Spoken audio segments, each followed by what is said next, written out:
What is up mga talong? At Melong na naman nagvi-video. Woo! Nandito na naman tayo sa Mekaniko series kung saan tatalakayin natin yung issue ng Speed 1 Soldier na hubs, particularly dun sa rear hub. Makaka-relate kayo dito kung itong mga bagay na to yung mga nangyayari sa rear hub nyo.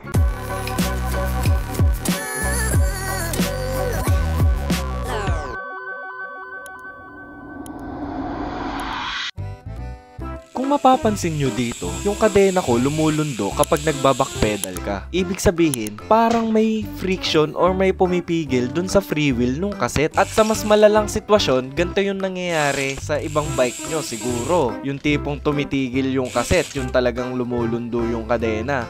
Kumaga hinahawakan ko lang muna dito para mas mapakita sa inyo yung issue ng Speed 1 Soldier na hub. Etong problema na to, sosolusyonan natin ngayon. Ngayon, i-explain ko sa inyo kung ano ba talaga yung issue sa Speed 1 Soldier na hubs, kung bakit tumitigil siya mag-free wheel.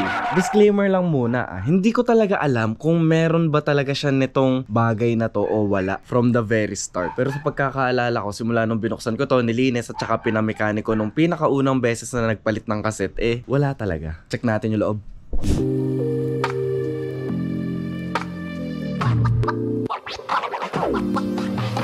Nabaklas ko na yung kaset, tanggalin natin yung free hub body. Here comes the truth and nothing but the truth. Yes. So tatanggalin natin. Ay, boblets. Ay, boblets talaga. Yan. Ito kasi, ginawan ko na to ng remedyo noon para mag-free wheel na siya. So kung mapapansin nyo, meron akong nilagay na parang alambre dito. Ayan siya. Yan yung parang washer niya, supposedly. Pero yan, nilagay ko lang yan as remedyo. In between dun sa dalawang bearings. Yung bearing nung free hub at saka yung bearing nung mismong hub. Ang problema sa Speed 1 Soldier, wala siya neto. Hindi ko alam kung wala ba talaga o meron. Tapos ngayon, naghanap ako sa Shopee kung saan-saan na ang sukat ay 17mm yung diameter nung inner. Paano ko nalaman na 17mm diameter yung inner width nung kailangan na washer dito? Kung mapapansin nyo, yung bearing na yan, ang code name niyan is... May nakalagay ba dito? Basta ang code name kasi nung bearing na yan, nung sealed bearing na yan is 17268 o 17267 ata.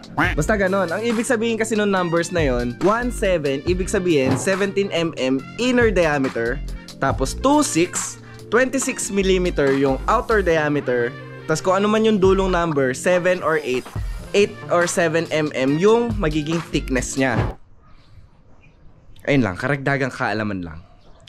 So naghanap ako ng 17mm na washer. Ang una kong binili, nag-search muna kasi ako ng standard sizing ng mga washer sa internet. Pag naghanap ka kasi ng washer sa internet, may mga code names din yan. So meron siyang M1, M2, M3 hanggang sa mas lumaki siya. Since 17mm inner diameter nga yung hinahanap natin na washer, ang iniisip ko M17 yung kailangan ko makita, pero wala kang makikitang M17. Kasi pagdating mo ng M10, puro even numbers na. M10, M12, M14, M16, M18, ganon. So nung chinek ko yung sukat ng M16, ang equivalent niya 17mm yung inner diameter. Nag-purchase muna ako nung basic washer na yon, which is ito na nga siya.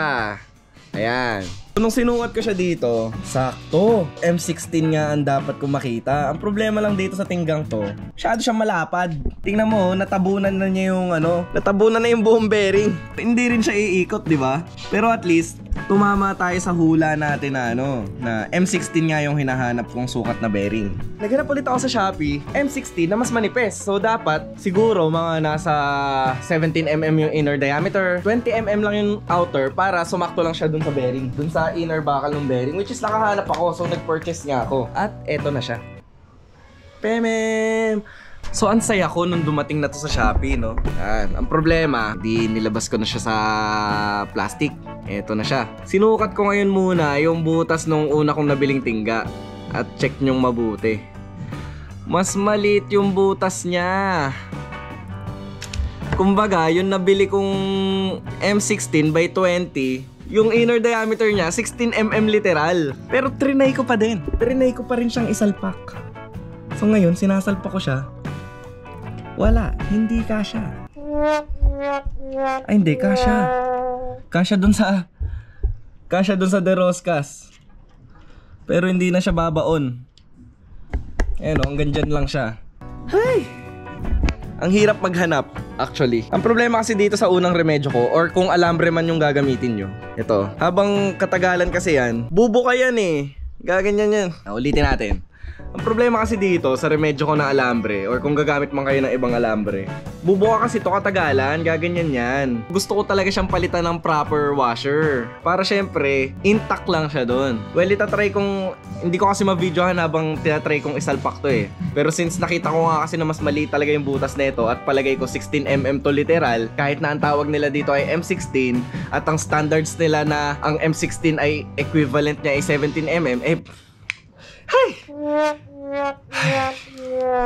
So hindi talaga siya magkasya. So ang ginawa ko na lang, pinutol ko na lang siya sa isang side. Ayan. Tapos try natin niya isalpak. Try nating isalpak. Ayan, kung makikita nyo, napasok ko na siya. So bumuka talaga siya, no? Ayan o, makikita natin dito. Bumuka talaga siya kasi nga 16mm sakto yung inner diameter ng washer na yun. So ito, remedyo pa rin to kasi wala talaga akong makitang 17mm, pero at least manipis lang to. Sasakto lang siya dun sa inner na bakal nung bearing. Lalagyan ko lang to ng grasa, pinunasan ko na rin. Panibagong grasa dito bago ko siya itodo sa ilalim. Tapos check natin kung gagana. Pero syempre, ano ba yun? Siya nabubulol na. Ang expected ko naman na outcome, gagana naman siya. Kasi nga, yung remedyo nating naunang alambre lang, gumana naman siya. Nabaon ko na siya doon. Panis boy! And nagrasahan ko na, balik lang natin. Di ko na papakita yung pagbaklas, tapos papakita ko na lang sa inyo kung paano siya gagana. Ayos ba? Yun, sa wakas. So mapapansin, ito kasi De Roscas to, diba? Ito, hirap na akong tanggalin yan. Nahigpitan ko na ng todo. Naikot na siya. Dati kasi, akala ko tong De Roscas na to, niluluwagan lang siya sa tamang luwag para mag-free wheel siya, para siya umikot ng ganyan. Yung pala, dapat hinihigpitan ng todo yan. So ngayon, hinigpitan ko na siya ng todo. Ito, patunay. Hinigpitan ko na yan ng todo, hindi ko na yan matatanggal. Kailangan ko na ng Allen key para yan tanggalin. Tapos dapat may pipigil sa likod. Yan, o diba? So ngayon, natanggal ko na. Akala ko dati, niluluwagan lang yan ng slide para umikot. Hindi, dapat mahigpit yan. Bawal lang kahit anong maluwag sa bike. Okay?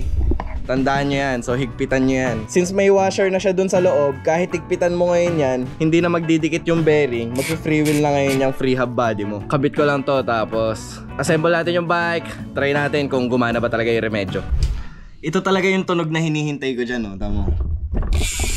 Suabe! Suabe talaga! Panis boy! So wakas, nakabit ko na. So check natin.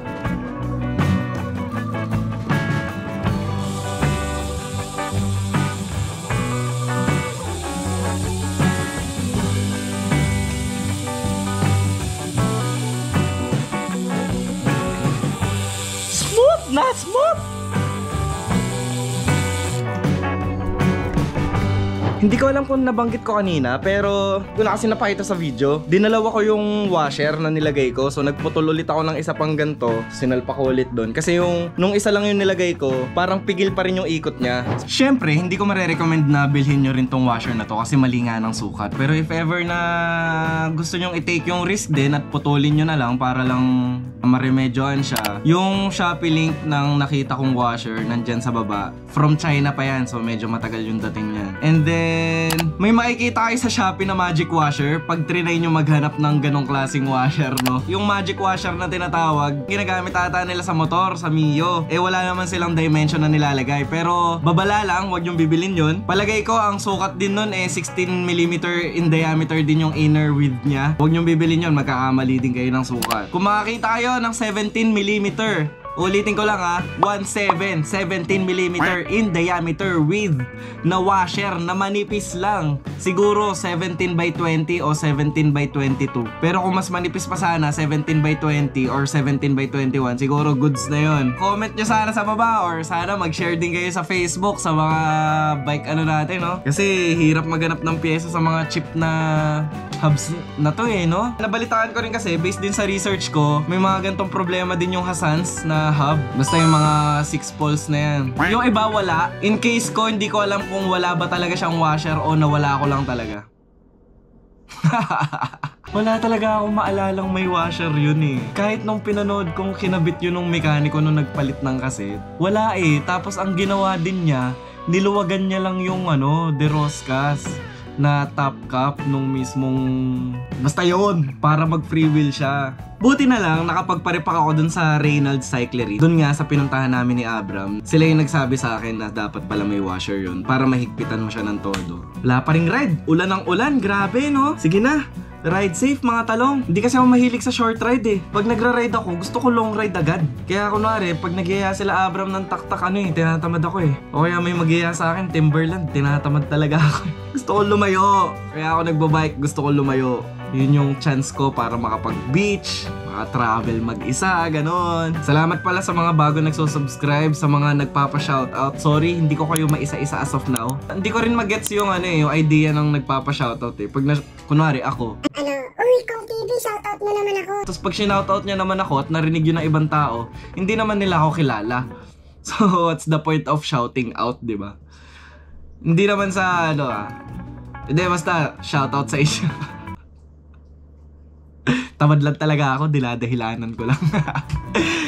Ride safe! Peace! Cheers!